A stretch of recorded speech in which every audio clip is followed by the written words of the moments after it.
क्या विषय चल रहा था अपना?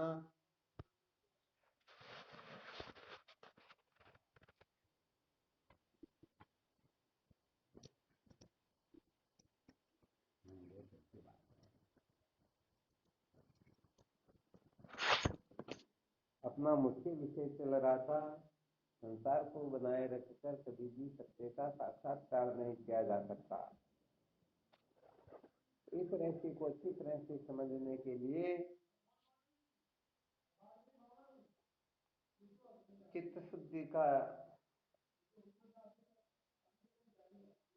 होना अत्यंत आवश्यक।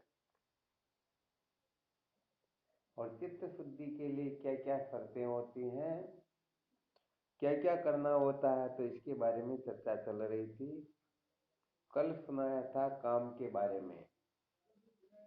ये 6 जो शत्रु बताए गए ना, काम क्रोध लोभ मोह मद मत्सर, तो जब तक इनकी जितनी मात्रा में निवृत्ति आवश्यक है उतनी मात्रा में यदि निवृत्ति नहीं हो जाती है तो फिर सचमुच में ब्रह्म विचार उनके हृदय में प्रकट हो सकता नहीं।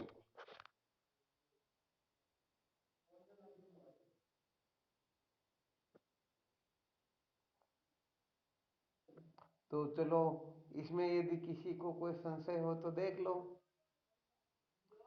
4-5 रोज से जो काम के ऊपर वार्ता चल रही थी, इसमें कोई सूत्र बताना चाहते हो, कोई संशय हो, किसी भी प्रकार का संशय विपर्य हो तो इस पर 2-5 मिनट के लिए और मंथन कर सकते हैं।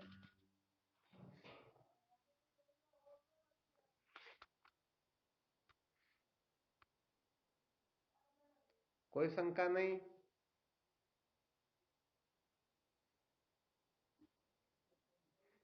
चलो, बहुत अच्छी बात है। अच्छा, कम से कम ये तो समझ में आ गया ना, भगवत प्राप्ति के मार्ग की बहुत बड़ी बाधा है, तो उस बाधा का नाम होता है कामना। तो यहाँ पर विचार किया गया, शास्त्र से विरुद्ध जो कामना होती है वह कामना अपने को भगवत प्राप्ति में सबसे बड़ा रोड़ा अटकाती है। फिर थोड़ा आगे विचार किया था, ये शास्त्रोक्त कामनाएं जो होती हैं ये भी ब्रह्म विचार में बहुत बड़ा रोड़ा अटकाती हैं।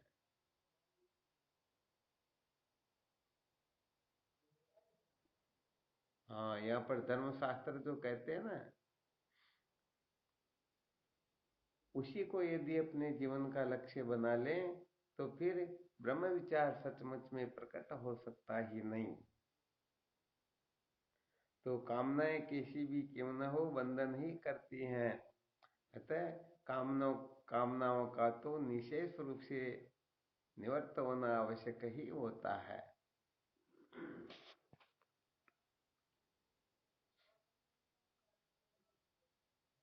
वैसे देखा जाए तो सत्य के साक्षात्कार की जो कामना होती है ना, ये भी अध्यास किसे होती है? भ्रांति से होती है, अज्ञान के कारण होती है, नासमझी से होती है। तो कहने का मतलब, जब भ्रांति अवस्था में हम कल्पना करते हैं अथवा सत्य को जानने की जो जिज्ञासा करते हैं, इसको बहुत सारे लोग समझ सकते हैं कि अरे भाई ये तो बहुत ऊंची बात है। और वैसे देखा जाए तो ऊंची बात तो है ही है।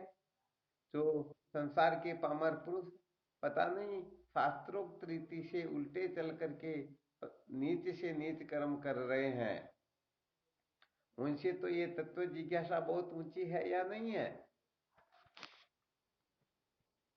हाँ बिल्कुल, ये बहुत ऊंची है। तो ये जो दृष्टि है ना, इस दृष्टि को किसकी दृष्टि कहेंगे? साधकों की दृष्टि कहेंगे या किसकी दृष्टि कहेंगे? हाँ, साधकों की जो दृष्टि होती है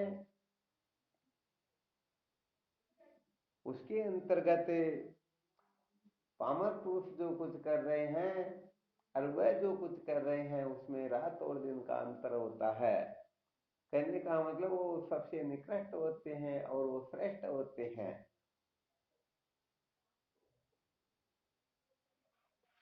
अच्छा, इसके अंतर्गत जो तत्वज्ञानी है उनकी क्या दृष्टि होती है?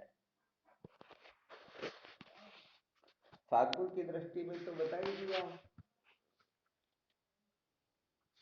जो शास्त्रोक्त रीति का त्याग करके नीच कर्मों में लगे हुए हैं और एक जो शास्त्रोक्त रीति से जीवन जीते हुए आत्म तत्व को जानने की जिज्ञासा की ओर प्रवृत्त हुए हैं, उनमें जो जीवन मुक्त महात्मा है, तत्ववेता है, ब्रह्मवेता है, दोनों यदि उनके समीप चले जाए तो उनको किस दृष्टि से देखेंगे?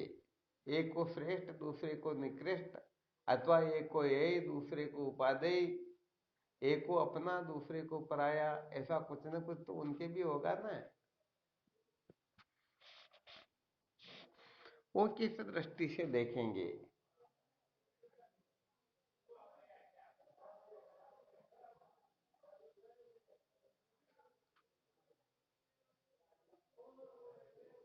कोई बता सकते हैं?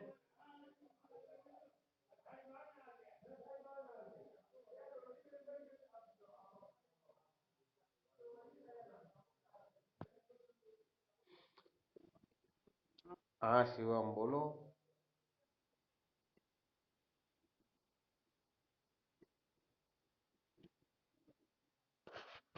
ये बात है ना, जैसे प्रश्न तो अच्छी तरह से समझ में आ गया ना। एक तो समझो पापी होता है, एक पुण्यात्मा होता है। तो समझो पापी और पुण्यात्मा को सभी देखते हैं, संसारी पुरुष भी देखते हैं, साधक भी देखते हैं, जिज्ञासु भी देखते हैं, ज्ञानी भी देखते हैं। तो सबके अंतःकरण में तो अलग अलग कल्पना होगी ना। तो इनमें कहने का मतलब जो इस प्रकार से नीच कर्म करने वाले हैं उनको तो देख करके प्रसन्नता होगी कि भाई बहुत अच्छा है ये तो।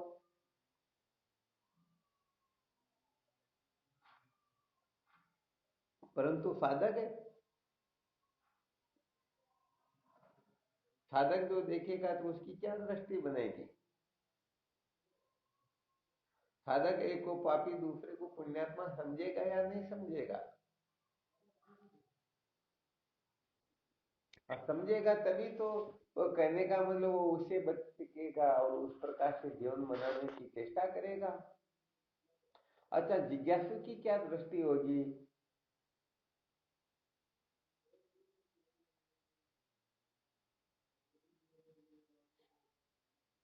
भाई ये बात या तो वही बता सकते हैं जो जिज्ञासु हो।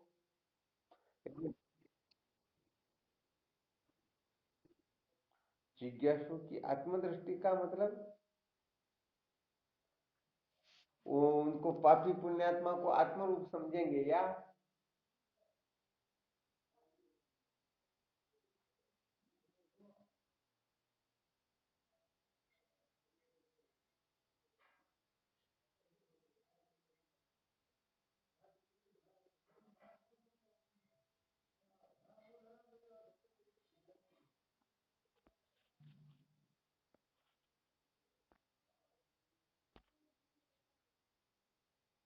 क्या बात हुई, कोई बोले नहीं? टाइम तो जा रहा, फिर टाइम हो। हाँ शिवम बोलो।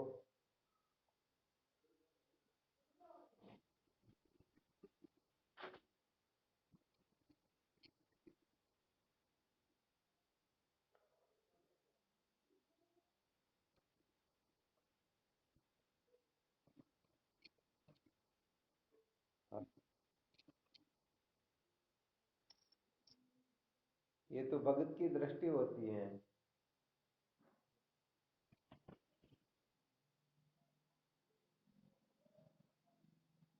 चलो फिर भी बहुत अच्छा बताया।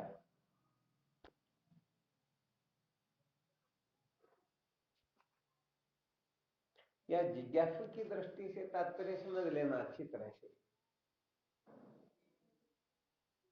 यदि वह सब में हरि रूप आदि देख रहा तो फिर या तो ज्ञानी हो सकता है तो भक्त हो सकता है, जबकि विषय यहाँ पर जिज्ञासु का चल रहा है। जिज्ञासु की दृष्टि कैसी होगी?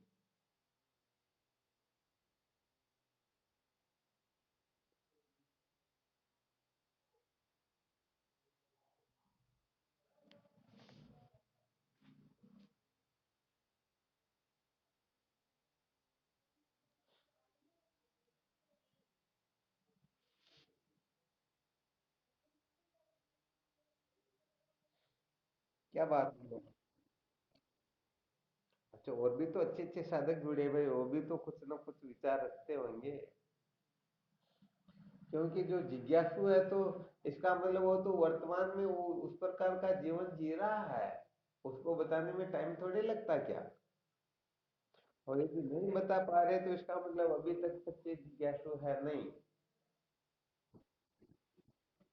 हाँ शिवम, बिल्कुल बोलो, बहुत अच्छा।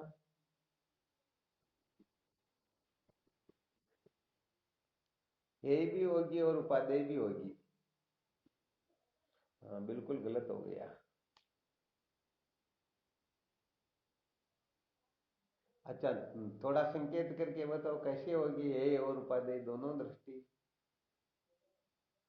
पापी पुण्यात्मा को लेकर के जो संसार में पाप करे अथवा पुण्य कर रहे हैं।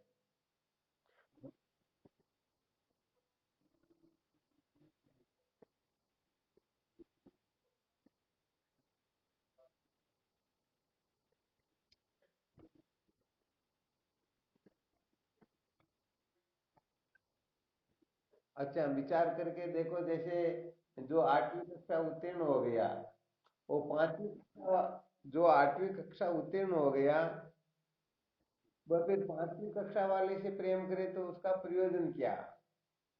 या तो या तो फिर 9वीं 10वीं वाले से प्रेम करे तो हो सकता है उसको कुछ फायदा भी मिल जाए।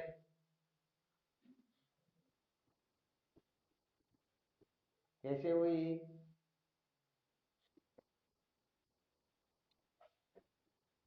यदि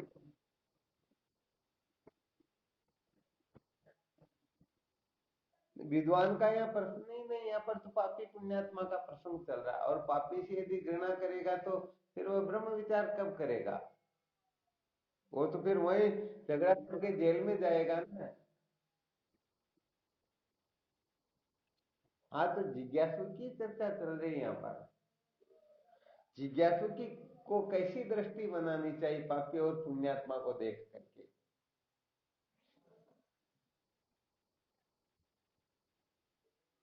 आप तो कुल मिलाकर के ऐसा समझो कि जिज्ञासु को किस प्रकार, उनसे क्या संबंध रखना चाहिए, उनके प्रति कैसे भाव रखने चाहिए, कितना महत्व देना चाहिए, क्या करना चाहिए क्या नहीं करना चाहिए, इन सब के बारे में समझो।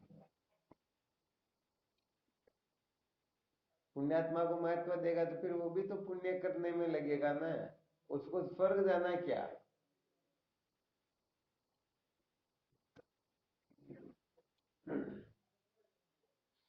कहने का मतलब बात ये है कि हाँ, तो पुण्यात्मा ठीक है तो फिर उनके साथ पुण्य करो ना, फिर वो ब्रह्मचारी जीवन में क्या 1000 लाख करोड़ जन्म में भी नहीं कर सकेगा ना।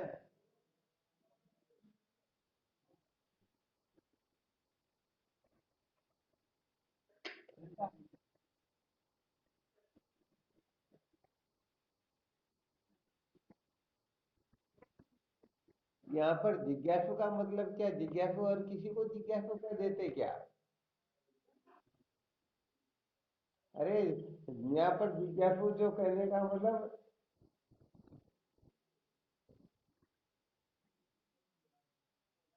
वेदांत का तात्पर्य है उसको सम्यक प्रकाश है। हाँ, नहीं, केवल बात ये है कि जैसे जो पापी होता है उसको पापी दे करके प्रसन्न होता है, परंतु पुण्यात्मा दे करके प्रसन्न नहीं होता। और पुण्यात्मा वो जो होते हैं उनको साधक दे करके तो प्रसन्न होते हैं। साधक यदि पुण्यात्मा को देखेगा तो प्रसन्न होगा या नहीं होगा? परंतु ये जिज्ञासु की चर्चा है। जिज्ञासु कहने का मतलब पापी और पुण्यात्मा दोनों से राग करे या द्वेष करे, दोनों में से एक भी करेगा तो साधक वो जिज्ञासु निश्चित रूप से पथभ्रष्ट हो जाएगा। फिर वह जिज्ञासु ब्रह्म विचार नहीं कर पाएगा।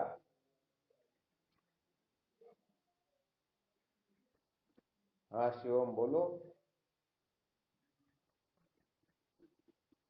हाँ, पापी पुण्यात्मा से यदि कोई संबंध रख रहा, और पुण्यात्मा तो स्वर्ग जाने के लिए तैयारी कर रहा है कि मैं क्या क्या करूं कि स्वर्ग चला जाऊं, और वो तो स्वर्ग को भी झूठा समझते हैं, एहसास समझते हैं, नित्य समझते हैं। तो जो सचमुच में जो जिज्ञासु होता है ना, वो न उनसे राग करेगा और न द्वेष करेगा, क्योंकि राग और द्वेष दोनों ही ब्रह्म विचार के मार्ग में बहुत बड़े शत्रु होते हैं, ये बहुत बड़े प्रतिबंधक होते हैं। आ गया ना अच्छी तरह से समझ में? अच्छा, तो फिर ज्ञानी की दृष्टि क्या होगी?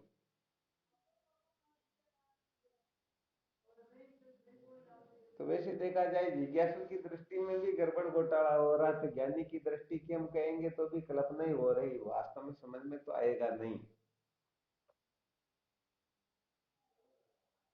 ज्ञानी उनको दे करके ये उपादेय राग द्वेष किस प्रकार की दृष्टि करेगा?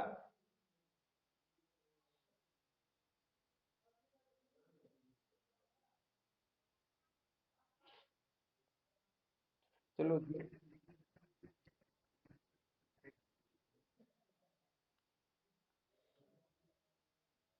बहुत बहुत सुंदर, बहुत बहुत अच्छी बात है।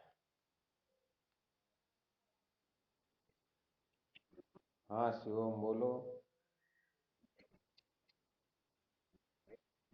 हाँ, क्या बात है। वास्तव में जो ज्ञानी की जो दृष्टि होती है, वैसे देखा जाए तो ऐसे कह सुन करके समझाया नहीं जाता, ज्ञानी को सिर्फ ज्ञानी ही जान सकता है। ठीक है ना? इसलिए वास्तव में ज्ञानी की तो तत्व दृष्टि होती है। इसलिए इस संसार के अंतर्गत समझो एक नंबर का पुण्यात्मा हो और एक नंबर का पापात्मा हो, दोनों यदि उनके समीप चले जाए तो ज्ञानी न किसी से राग करेगा न किसी से द्वेष करेगा। अर्थात वह दोनों उनकी ही आत्मा, उनका ही स्वरूप है, उनसे भिन्न है ही नहीं। तत्व दृष्टि से देखा जाए तो वह भी साक्षात ब्रह्म है। तो जिज्ञासु तो उनसे संबंध रखने के लिए ध्यान रखिएगा कि भाई मेरा कहीं इनसे संबंध न हो जाए, मित्रता न हो जाए, क्योंकि इनसे मित्रता करके मैं भी स्वर्ग नरक की ओर जा सकता हूँ। परंतु तत्ववेता महात्माओं के लिए तो समस्त अनात्म प्रपंच ही कल्पना मात्र, तो क्या स्वर्ग क्या नरक। अर्थात ब्रह्मवेता महात्माओं की निरंतर ब्रह्म दृष्टि होती है। इसलिए पापी और पुण्यात्मा दोनों ही उनके लिए एक हो जाते हैं, न कोई श्रेष्ठ होता है न कोई निकृष्ट होता है। यदि श्रेष्ठ और निकृष्ट का भाव है तो समझ लेना चाहिए अभी तक इनको तत्व का बोध हुआ नहीं। जिस प्रकार से सोना जो है वह अग्नि में नहीं जलता है, बिल्कुल पक्की बात है। अब विचार करके देखो, सोना अग्नि में नहीं जलता, ये अपन भारत में चर्चा कर रहे हैं, तो क्या अमेरिका के अंतर्गत सोना अग्नि में जल जाएगा क्या? क्या बात है, ये वस्तु का स्वभाव होता है। तो जो सत्य होता है वो है ज्यों का त्यों रहता है, कभी परिवर्तित होता ही नहीं। तो तत्ववेता महात्मा या तो सबके अत्यंता भाव का अनुभव करेगा अथवा सबको ब्रह्म स्वरूप ही समझेगा। तो ये थोड़ा संकेत इसलिए किया किया गया कि हम सचमुच में ज्ञानी है, जिज्ञासु है, साधक है, भक्त है अथवा साधारण मानव, इन समस्त दृष्टियों का आकलन करके हम इस रहस्य को अच्छी तरह से समझ सकते हैं। यदि ऐसा वैसा होता है तो हम उस कक्षा के अधिकारी हैं।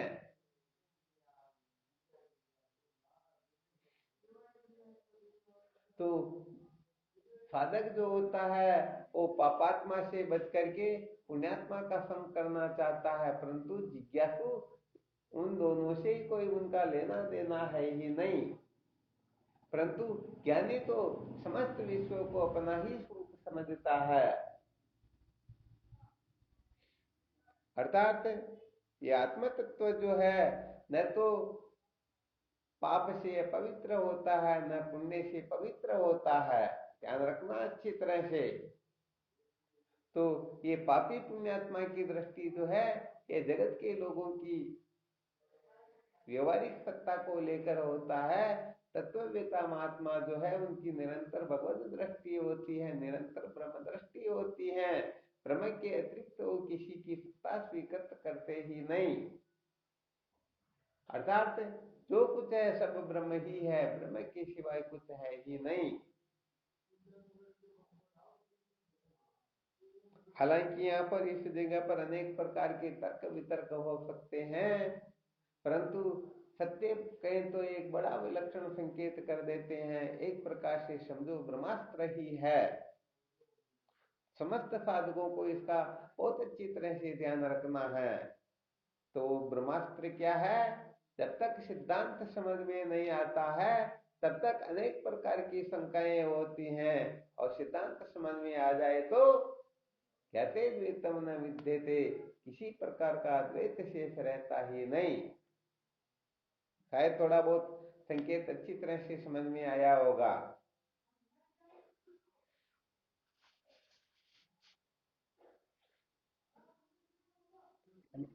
आया थोड़ा बहुत? हाँ, तो ये विशेष बात है। कहने का मतलब लोग इस रहस्य को समझते नहीं है। इसलिए सच्ची बात कहें तो जब ठीक ठीक तत्व बोध होता है तो जैसे स्वप्न से जगा हुआ व्यक्ति स्वप्न के पदार्थों के प्रति उनकी जैसी आस्था होती है वैसी की वैसी आस्था समस्त विश्व के प्रति हो जाती है। तो ये ज्ञान की जो चतुर्थ भूमिका होती है ना, ये चतुर्थ भूमिका समझो स्वप्न से जगने के समान होती है। तो जो सचमुच में इस प्रपंच से जग गए, अर्थात इस प्रपंच के असली स्वरूप का जिन्होंने साक्षात्कार कर लिया, असली स्वरूप के साक्षात्कार से तात्पर्य होता है ये प्रपंच अपनी उत्पत्ति से पहले क्या था, भाई यही तो इसका असली स्वरूप है। जैसे कटोरी अपनी उत्पत्ति से पहले क्या थी, घड़ा अपनी उत्पत्ति से पहले क्या था, वस्त्र अपनी उत्पत्ति से पहले क्या था, जेवर अपनी उत्पत्ति से पहले क्या था। तो इस प्रकार से यदि हम निषेध करते हुए जाएंगे बताओ अंत में ब्रह्म की सिद्धि होगी या नहीं होगी? होगी ना। तो ये प्रपंच अपनी उत्पत्ति से पहले अद्वितीय ब्रह्म ही था, ब्रह्म के सिवाय सदैव सौम्य आसित एकमेव अद्वितीयम ब्रह्म। हे सौम्य, इस सृष्टि की उत्पत्ति से पहले सजाते विजाते स्वगत पैदे से रहित एक अद्वितीय ब्रह्म ही था। तो इस समय भी वही ब्रह्म है, परंतु नाम और रूप का विशेषण लग जाने के कारण अरे है तो वही सोना, परंतु जेवर जेवर के नाम और रूप का उनके ऊपर आरोप हो गया, इसलिए हम सोना न कह करके उसको उसी नाम से संबोधित करते हैं। तो भाई देखो यहाँ पर ये विशेष संकेत किया गया, क्योंकि ये समस्त साधकों के लिए समझो एक प्रकार का ब्रह्मास्त्र है, ये जीवन में बहुत बड़ा उपयोगी होगा। तो हम यदि ऐसी कल्पना कर रहे कि नहीं नहीं हम तो ज्ञानी हैं, तो इस सूत्र से मिला करके देख लेना, यदि ये लक्षण घट जाए तो आप निश्चित रूप से ज्ञानी हो। हाँ, ज्ञान स्वरूप तो आप निश्चित रूप से हो ही हो, चाहे लक्षण घटे या न घटे। तत्व दृष्टि से आप ब्रह्म हो, इसमें कोई हेराफेरी स्वप्न में भी होने वाली है नहीं। परंतु आप यदि ज्ञानी बनना चाहो, महामंडलेश्वर बनना चाहो, आचार्य बनना चाहो, पता नहीं क्या क्या बनना चाहो, तो उसके लिए तो फिर उस कक्षा को उत्तीर्ण करना होता है। वरना तत्व दृष्टि से आप ब्रह्म हो, इसमें स्वप्न में भी संशय नहीं करना चाहिए। आ गया ना अच्छी तरह से समझ में? तो चलो इसका मंथन करते रहना, विचार करते रहना। यदि हम अपने आप को ज्ञानी समझते हैं तो इस प्रकार का अपने को अनुभव होता है या नहीं?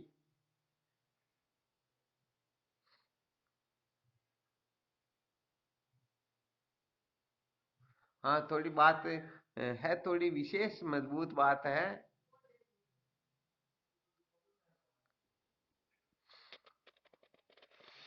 तो यहाँ पर प्रपंच में जो ग्रसे हुए हैं, प्रपंच से जो ग्रसे हुए हैं, प्रपंच में जो उलझे हुए हैं, ऐसे जीवों की वश की बात तो यह है नहीं। क्योंकि ये जीवन मुक्ति के विलक्षण आनंद के लिए मनोनाश और आसनाश्रय का अभ्यास करने वाले महापुरुषों में ही इस प्रकार की स्थिति उदय हो सकती है। तो चलो, कोई दिक्कत नहीं है। आप में यदि ऐसी स्थिति उदय नहीं हो, फिर भी आप नित्य मुक्त तो हो ही हो, साक्षात ब्रह्म हो, इसमें कोई दो राय की बात नहीं।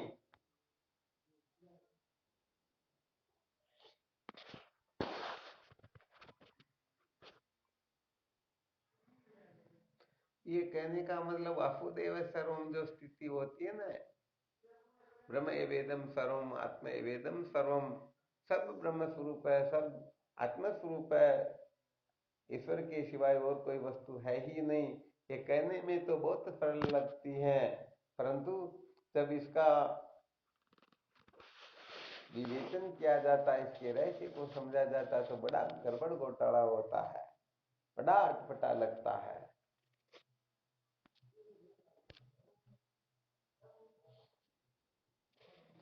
तो चलो, ये थोड़ा विवेचन करवाया गया। साधकों की जो दृष्टि होती है, संसारियों की जो दृष्टि होती है, जिज्ञासुओं की जो दृष्टि होती है, भक्तों की जो दृष्टि होती है, ज्ञानी की जो दृष्टि होती है, कुल मिलाकर के सारी की सारी कक्षाएं होती हैं। इन कक्षाओं को पार करते हुए जो अंतिम कक्षा में पहुंच जाता है, तो वह सदा सदा के लिए कृतार्थ हो जाता है। तो कुल मिलाकर के ज्ञानी जो है समस्त आग्रहों से मुक्त हो जाता है। और ये आग्रह क्या है, कौन बताएंगे? बिल्कुल सटीक बताने वाले कौन होंगे? किसकी बुद्धि कितनी काम करती है, इसे फिर पता चल जाता है।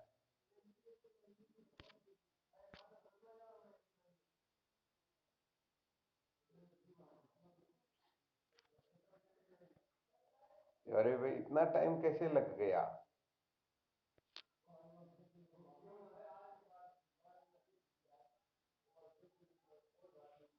नहीं।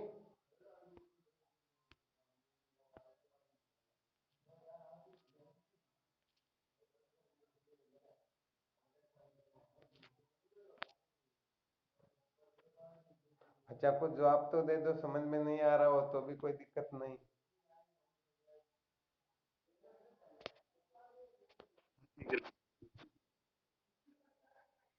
अरे, तो अपना जो ये मेन विषय चल रहा था, उसी के अंतर्गत ये सारा का सारा जो सुनाया जा रहा है, उसके मूल में वही तो है। तीन प्रकार के जो प्रतिबंधक बताए गए, उसमें से वर्तमान प्रतिबंधक चार प्रकार के होते हैं। और ये आग्रह जो है, जिसको दुराग्रह भी कहते हैं, सबसे खतरनाक है तो यही है। यदि दुराग्रह की निवृत्ति हो गई तो समझो उसका जीवन सदा सदा के लिए कृतार्थ हो गया। तो फिर आप ध्यान कहाँ रखते हो? जो तो आपको संकेत कर दिया गया कि अपना जो मुख्य विषय चल रहा है, उसमें एक सूत्र विशेष रूप से जिसका अभी विषय शक्ति का ही चिंतन चल रहा है, आगे का जो प्रतिबंधक है उस पर चर्चा की नहीं गई, परंतु ये सारा का सारा इसके अंतर्गत ही आता है।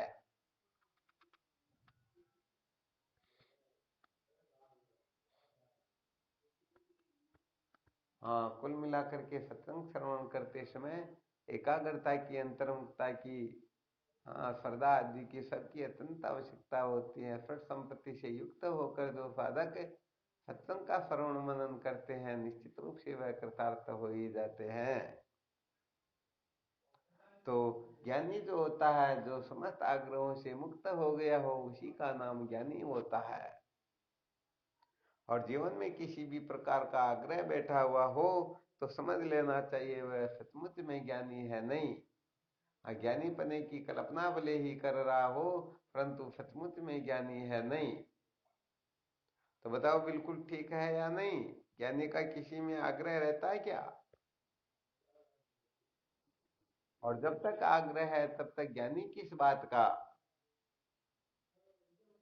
तो भाई देखो, ये तो सचमुच में जो स्थूल सूक्ष्म कारण से मुक्त हुए, अथवा जागृत स्वप्न सुषुप्ति से जो परे हुए, अथवा जो पंचकोश को मिथ्या समझ चुके हैं, ऐसे महापुरुषों की ये स्थितियां बताई जा रही हैं। ये साधारण जीवों के वश की बात नहीं है। जैसे अपने घर में एक तो अपना बेटा आए, और एक जो बेटे का मित्र आए, और एक जो बेटे के मित्र का मित्र आए, और एक जो समझो बिल्कुल ही जिसका किसी प्रकार का संबंध आदि भी नहीं है, तो बताओ हम उनके साथ में किस प्रकार का व्यवहार करेंगे? हालांकि व्यवहार में तो भिन्नता ही होगी, परंतु हमारे भीतर जो भावना बैठी हुई है, सबको एक स्वरूप समझेंगे क्या?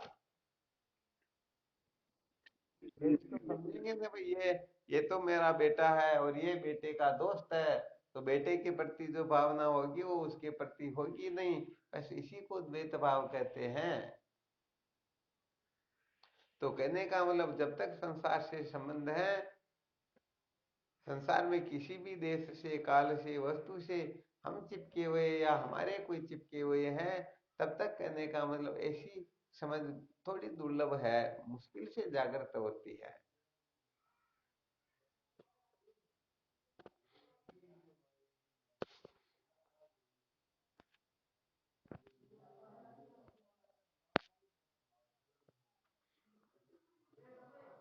तो वैसे देखा जाए तो ये बहुत ऊंची कक्षा होती है वास्तव में। ये तो जिनकी दृष्टि में समस्त नाम रूपात्मक प्रपंच स्वप्न के समान है, वास्तव में इनका सत्व महत्व है ही नहीं। सचमुच में देखा जाए तो इनका चिंता भाव है। ऐसे महापुरुष ही सचमुच में आत्मवत सर्वभूतेषु वाली स्थिति को प्राप्त होते हैं, अर्थात समस्त विश्व को अपना ही स्वरूप समझते हैं, अपने सिवाय कोई दूसरी वस्तु है ही नहीं। तो जब हम ऐसा निश्चय कर लेते हैं, तो हम अपने आप को किसी प्रकार का कष्ट, दुख, संकट नहीं पहुंचाते। तो कुल मिलाकर के यहाँ पर सब अपनी आत्मा हो जाते हैं, अपने से भिन्न कोई रहते ही नहीं, सब अपना ही स्वरूप है। तो उनके लिए जीना और मरना दोनों एक हो जाते हैं। उनके लिए स्वर्ग और नरक में अंतर नहीं होता है। वो बंधन और मुक्ति को कल्पना समझते हैं, न बंधन निकृष्ट है न मुक्ति श्रेष्ठ है। उनके लिए ये ज्ञान ज्ञान भी कल्पना हो जाते हैं। कहाँ तक कहा जाए, ये सारा का सारा जो है, जैसे स्वप्न में अनुभूत होता है, वैसा का वैसा जगने के पश्चात जो उनके प्रति भाव रहता है। स्वप्न के अंतर्गत बहुत बड़ा पापी क्यों न हो, बहुत बड़ा पुण्यात्मा क्यों न हो, परंतु जगने के पश्चात कोई पापी नहीं, कोई पुण्यात्मा नहीं, वो तो केवल और केवल मात्र उनका संकल्प मात्र था। तो ये सारा विश्व संकल्प मात्र है। हालांकि यहाँ पर ईश्वर का संकल्प करने में से किसी को संकोच नहीं होता, परंतु यदि कह दिया जाए ये अपना ही संकल्प है सारा का सारा विश्व, तो फिर यहाँ पर बड़ा गड़बड़ घोटाला हो जाता। लोग इस जगह पर मानने को तैयार नहीं होते। हाँ, अभिमान बढ़ाने के लिए यदि मान्यता करे तो ये कोई बड़ी बात नहीं है। यहाँ पर शास्त्रोक्त रीति से अनुभव करके फिर समस्त विश्व को अपना संकल्प समझे, ये किस दृष्टि से कहा जाता है? यहाँ पर देह होकर के कोई समझता है तो बड़ा गड़बड़ घोटाला हो रहा है।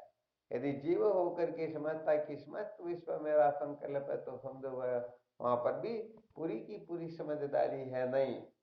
तो कहने का मतलब, जैसे 8वीं कक्षा में बैठ करके 7वीं का त्याग किया जाता, 8वीं में बैठ करके 9th कक्षा का त्याग नहीं किया जाता, ऐसे ही ये अध्यारोप अपवाद की जो कक्षा होती है, ग्रहण त्याग की जो कक्षा होती है, तो कहने का मतलब यह है, ब्रह्म भाव में स्थित होकर के ब्रह्म साक्षात्कार करके ही जीव ईश्वर का निषेध किया जाता है। जीव भाव में बैठ करके ईश्वर और ब्रह्म भाव का निषेध नहीं किया जा सकता। ईश्वर भाव में स्थापित होकर के, ईश्वर भाव में स्थित होकर के जीव भाव का निषेध तो किया जा सकता है, परंतु ब्रह्म भाव का यदि कोई निषेध कर दे तो सचमुच में वह वहां पर भी टिक नहीं सकेगा। आ गया ना अच्छी तरह से समझ में? हाँ, तो कैसे ज्ञान करना होता है, कैसे त्याग करना होता है, कुल मिलाकर के बात यह है कि अपने को मैं ब्रह्म हूं इसमें संशय स्वप्न में भी नहीं करना, परंतु अपने को दो चार बातें सुन करके बहुत जल्दी अपने आप को तत्वज्ञानी नहीं समझ लेना है। यदि हम दो चार बातें सुन करके अपने को तत्वज्ञानी समझ लेंगे तो सचमुच में न विवेक वैराग्य होगा, न फिर पट संपत्ति होगी, किसी प्रकार की जिज्ञासा नहीं होगी, और उनके लिए फिर गुरु गुरु नहीं रहेंगे, उनके लिए तो सारा का सारा गुड़ गोबर हो जाएगा, क्योंकि उनके लिए तो फिर ईश्वर भी कल्पना मात्र है। आ गया है समझ में? हाँ, इसलिए वैसे देखा जाए तो श्रुति माता का संकेत है, यावत जीवम त्रयो वंदिया वेदांतो गुरु ईश्वर है। जब तक जीवन है तब तक वेदांत गुरु व ईश्वर, इन तीन के प्रति कभी कृतज्ञ न बने। हाँ, अच्छी तरह से सम्यक बोध हो जाए। वैसे गुरु गीता में तो कहा गया है कि सब जगह द्वैत कर लेना चाहिए, अद्वैत की भावना कर लेनी चाहिए, परंतु गुरुदेव के समक्ष कभी भी अद्वैत की भावना नहीं करनी चाहिए। और अद्वैत की भावना कर ले तो फिर क्या होगा? फिर तो झाड़ू मैं निकालो चाहे गुरुदेव निकाले, क्या फर्क पड़ता है? हो जाता है या नहीं हो जाता है ऐसा? अरे ऐसा नहीं होता, बल्कि ऐसा ही होता है। फिर तो यहाँ पर साधक क्योंकि बड़े तत्वज्ञानी होते तो उनमें बहुत सारी युक्तियां होती, वो अपने दिमाग से बैठे बैठे पता नहीं क्या क्या काम कर ही देते हैं। एक जगह पर क्या होता है, गुरु और शिष्य दोनों ही सोए हुए थे। गुरुजी ने एका बेटे बाहर बारिश हो रही या नहीं हुई, थोड़ा देख कर क्या पता लगा। तो शिष्य ने सोचा गजब बात है, सर्दी लग रही, रजाई ओढ़ करके सो रहे हैं, अभी बाहर चलेंगे तो दिक्कत हो जाएगी। तो क्या होता है कि इतने में बाहर से कोई एक बिल्ली अंदर प्रवेश कर जाती है, तो चेला कह देता गुरुदेव इस बिल्ली के ऊपर हाथ घुमा करके देख लो, यदि ये गीली है तो समझो बारिश हो रही, और सूखी है तो समझो बारिश नहीं हो रही। गुरुजी ने देखा, अरे वाह भाई, तू तो मेरा भी गुरु निकला। फिर भी गुरुजी ने सोचा नहीं नहीं, इसको किसी न किसी प्रकार से तो थोड़ा ऐसे उठाया जाए। दूसरी बार का बेटे ऐसा काम कर, ये जो लाइट है ना, लाइट को बंद कर दे, ये क्योंकि जलती है तो थोड़ी आंखों में इनकी किरणें डायरेक्ट आने से नींद नहीं आती है, थोड़ी समस्या रहती है। तो चेले ने कहा गुरुदेव इसमें कौन सी बड़ी बात, आप आंखें बंद कर लो, ये लाइट बंद हो गई और क्या। गुरुजी ने देखा भाई ये तो बड़ा खतरनाक निकला। फिर भी गुरुजी ने तीसरी चाल चली कि अब की बार तो इसकी हिम्मत नहीं है कि ये मना करे। कहा बेटे तो ऐसा काम कर, दरवाजे को बंद कर दे, सर्दी आ रही है।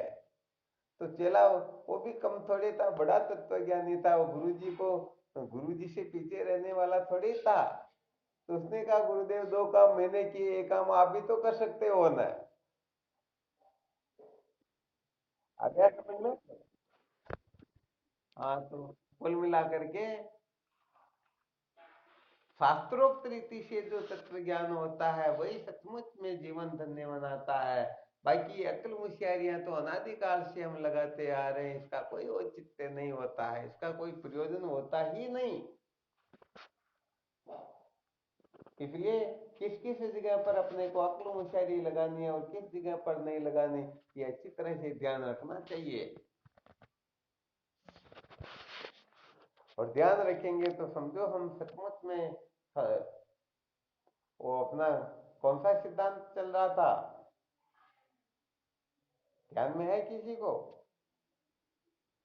क्या बात है, बहुत धन्यवाद। सत्य संप्रदाय की रीति से अपने को धन्य मनाना तो तभी समझा जाएगा, वरना सच्ची बात यह है हम सत्य संप्रदाय की अवहेलना करके केवल और केवल मात्र मौज मस्ती के चक्कर में ही पड़े हुए हैं। शायद थोड़ा बहुत समझ में आया होगा। हाँ, कुल मिला करके अच्छी तरह से समझ लेना चाहिए कि महापुरुषों के सामने अपने को किसी भी प्रकार की दुकान नहीं लगानी है, किसी प्रकार की अक्ल होशियारी नहीं लगानी है। हमें उनके दिशा निर्देश में जीवन जीते हुए ब्रह्म विचार करना है। तो भाई यहाँ पर तो बात बड़ी विलक्षण आई है, थोड़ी मुश्किल से समझ में आती है, क्योंकि यदि कोई साधक गुरुदेव के सानिध्य में जाए और गुरुदेव कहे अरे भाई ये शास्त्र एक तरफ रख दो फिर बाद में पढ़ना, पहले थोड़ा यहाँ झाड़ू निकालना, झाड़ू निकाल दो, तो मन में हजार बार गुरु जी को गाली निकाल देंगे, अरे झाड़ू निकालते तुम घर पर ही रह जाते हैं क्या, जख मराने आए क्या, शास्त्र पढ़ने के लिए आए, सत्संग सुनने के लिए आए, ब्रह्म विचार करने के लिए आए, हम तो ये करेंगे हम ये नहीं करेंगे। यदि ऐसा भाव उदय हो रहा है तो समझ लेना चाहिए अभी तक तत्व जिज्ञासा जागृत होना बहुत दूर है, अभी तक उनका चित्त भी शुद्ध नहीं है। आराम अच्छी तरह से समझ में। हाँ, ये बड़े लक्षण सूत्र होते हैं, ये हर किसी के समझ में आते ही नहीं। तो कुल मिलाकर के जितनी भी क्रियाएं चेष्टाएं होती हैं सबके मूल में केवल मात्र गुरुदेव की प्रसन्नता होती है।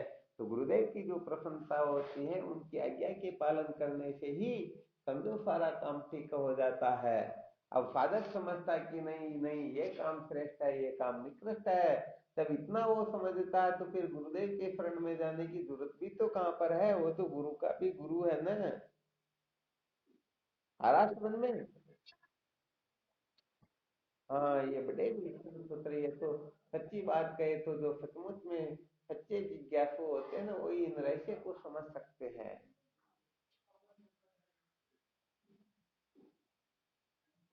तो वैसे कक्षाएं पास होना तो बड़ी मुश्किल की बात होती है, फिर भी जो सचमुच में सच्चा साधक होता है वो कहने का मतलब किसी प्रकार से मन में अन्यथा कल्पना न करके सचमुच में वहाँ अपने आप को ऐसा प्रस्तुत करता है कि वहाँ वो फेल नहीं होता बल्कि निश्चित रूप से पास तो हो ही जाता है। तो अभी बताया था ब्रह्मवेत्ता महात्माओं की दृष्टि में तो जैसे समझो दो व्यक्ति महात्माओं के समीप जाए, एक तो साक्षात भगवान नारायण के दर्शन के लिए और एक धन के लिए जाए। महात्मा धन वाले को निकृष्ट और नारायण के दर्शन करने वाले को श्रेष्ठ नहीं समझते हैं, क्योंकि वो इस बात को अच्छी तरह से जानते हैं। अरे भाई ऐसे ब्रह्मविद्ता जो महात्मा होते हैं वो समस्त विश्व को ब्रह्म स्वरूप समझते हैं, तो क्या धन ब्रह्म नहीं है क्या? अरे जैसे नारायण ब्रह्म है वैसे धन भी ब्रह्म है। तो वो धन जानने वाले को मना नहीं करते, उनको निकृष्ट नहीं समझते हैं, वो इस बात को अच्छी तरह से जानते हैं कि एक धन नाम के परमात्मा से ममता करके सुखी होना चाहता है, दूसरा कृष्ण नाम के परमात्मा से ममता करके सुखी होना चाहता है। अरे दोनों चाहते परमात्मा को ही। हाँ, ये अवश्य है कि धन जानने वाला परमात्मा को पहचानता नहीं, परंतु ये चाहता सचमुच में परमात्मा को ही।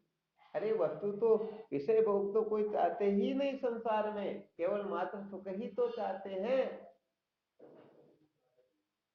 केवल सुख सब जन चाहे नहीं विषय की चाह, अधिकारी आते बने वेद विवेकी ना है। विचार सागर में आता ना, शायद ध्यान होगा किसी को। हाँ, तो वास्तव में क्या होता है और ऐसे ठीक तरह से समझ में नहीं आता तो बड़ा गड़बड़ घोटाला हो जाता है। तो ब्रह्मवेत्ता जो महात्मा होते हैं उनकी दृष्टि में सब ब्रह्म स्वरूप ही है, अतः वो किसी भी प्रकार से ब्रह्म साक्षात्कार करने की योग्यता रखते हैं। कहाँ तक कहा जाए शास्त्र के ओड़ा चक्कर की नोक पर ब्रह्म साक्षात्कार करवाने का जो सामर्थ्य रखते हैं वो जीवन मुक्त महात्मा होते हैं, वो ब्रह्मवेत्ता होते हैं।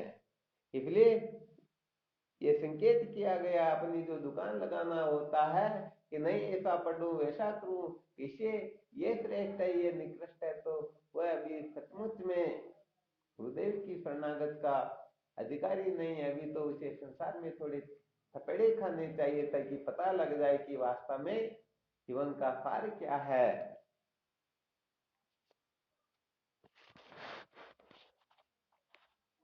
तो मुक्ति का जो ब्रह्मास्त्र है, मास्टर चाबी जो है, केवल और केवल मात्र गुरु कृपा ही केवल्यम, शिष्य से परम मंगलम। गुरुदेव की कृपा ही शिष्य का परम मंगल है। अब जो साधक समझते नहीं नहीं हमारा मंगल तो इसमें है, तो फिर सचमुच में वह बहुत बड़े ज्ञानी होने के कारण वो फिर गुरु भक्त नहीं हो सकते हैं। हाँ, गुरु भक्त भले हो सकते हो, घर वाले के भक्त तो हो सकते हैं, परंतु गुरु भक्त नहीं हो सकते हैं। तो कुल मिलाकर के ये साधकों का वास्तव में किस प्रकार का जीवन होना चाहिए, किस प्रकार की समझ होनी चाहिए, किस प्रकार का उनका ग्रहण त्याग होना चाहिए, कैसी उनकी स्थिति होनी चाहिए, सारी की सारी बातों का जब आकलन करके देखते हैं तो वही सत्य संप्रदाय की रीति से जो समस्त कसौटियों पर खरा उतरता है, सचमुच में वही वेद वेता होता है, वही ब्रह्म वेता होता है, वही समस्त बंधनों से मुक्त होकर के अपने जीवन को धन्य बना पाता है। बाकी हर किसी के वश की बात यह नहीं होती है। इसलिए जो जीवन मुक्त महात्मा होते हैं, ब्रह्मवेत्ता महात्मा होते हैं, उनके ऊपर किसी प्रकार का आक्षेप नहीं लगता है, क्योंकि जैसे जो एरोप्लेन में बैठ जाता है तो फिर समस्त सृष्टि की रेलवे क्रॉसिंग बंद क्यों न हो जाए, उनको फिर रुकने की आवश्यकता होती ही नहीं। तो ब्रह्मवेत्ता महात्माओं को अच्छी तरह से पता होता है कि किस साधक का किस प्रकार से कल्याण होगा। अब साधक अपनी कल्पना से मुक्त होकर के गुरुदेव जैसा कहीं उस प्रकार से जीवन मनाने की कोशिश करता है तो उनका जीवन धन्य हो जाता है। और अपना अभिमान, अपने अहंकार को, अपनी नासमझी को महत्व दे करके वो अपनी दृष्टि में जैसा मैं सोचता हूँ वैसा मैं बनूं, तो फिर कहने का मतलब यहाँ पर तो वही होगा जो अनादिकाल से होता आ रहा है। बिल्कुल पक्का न।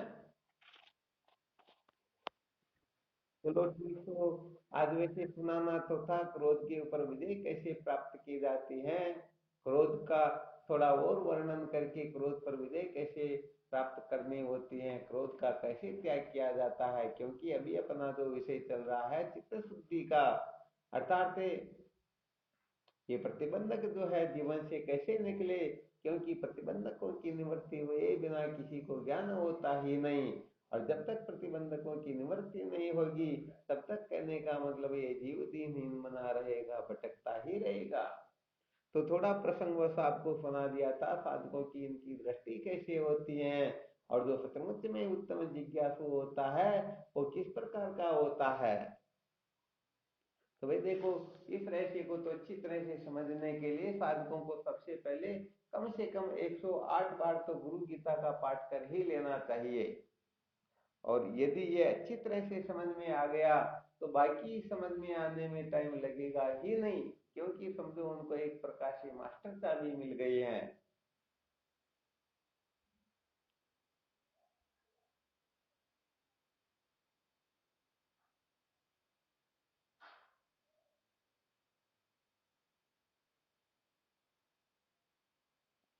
किसी को कोई संशय?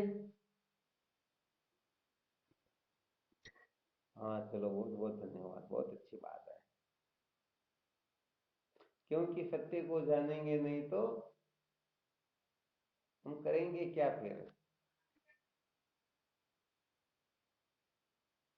तो ये सारे के सारे जो प्रकरण सुनाए गए हैं इनके बारे में अपने को अच्छी तरह से, इनके रहस्य को ठीक ठीक तरह से समझ करके अपने जीवन को उस प्रकार का बनाने की चेष्टा करनी चाहिए। और जब अज्ञान की निवृत्ति हो जाती है तो उनके लिए ये ग्रहण त्याग पाप पुण्य, ये सुख दुख कहाँ तक कहा जाए, स्वर्ग नरक बंधन मोक्ष भी, हाँ इनकी कोई सत्ता ही नहीं रहती है, सब एक हो जाते हैं। चलो ठीक, फिर करो साधन भजन, ठीक है ना। शिवोहम। हाँ, शिवोम नमो नारायण हरि ओम। शिवोहम।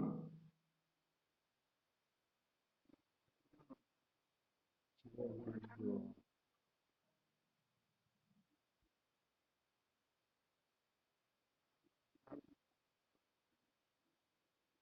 हाँ शिवोहम।